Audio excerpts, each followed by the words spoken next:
And then I'm adding a line that says, if you would like to send me a private message, please fill in the form below.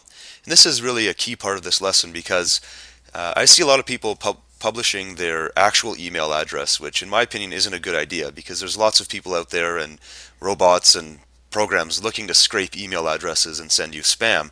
And that's the reason why forms were created altogether. So we're gonna create a form using WordPress that lets the person fill in their name and so on in a message to you, and then that message will automatically be emailed to you behind the scenes without ever exposing your email address to the public. It also looks a little bit more professional when people can fill in a form, in my opinion. So the way to do that, it's like anything with WordPress, it's quite easy. You just go to the upload/insert menu, and the very final option on the right here, if you hover over top, is called Add a Custom Form. So we're going to click that. And it brings up this little form builder. And it also gives you sort of a real-time view of what it would look like. So the person would be prompted to provide their name and email address. A website would be optional because it doesn't have the word required there. And then a comment or a question or whatever it is they want to fill in. So I can even edit that to say question or comment or slash comment.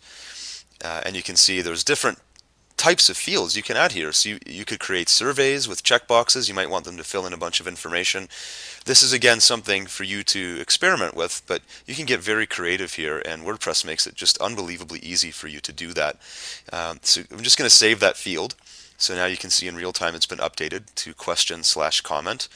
I also want to point out quickly here the email notifications. Email will be sent to you when somebody fills in that form and hits the button. So here's where you set that email address. It doesn't go to your WordPress email address, it goes to whatever you set here. It's probably going to be the same one you used for your general settings, but maybe you have some kind of mobile address you check when you're on the road. You could put that in there. And then you also want to put a custom subject line so that when you receive these emails from your blog, you know that where they came from and that you maybe want to address it sooner than later. So I'm not going to put an email address in now, but make sure you do that so that the form will actually send something to you. You don't lose that message somewhere in the mix.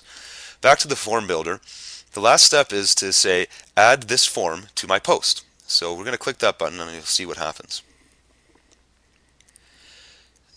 If you remember, up here was all the general text information I put in, and then we had my line, if you would like to send me a private message, please fill in the form. If you look below here, it's actually put in some code that essentially populates that form.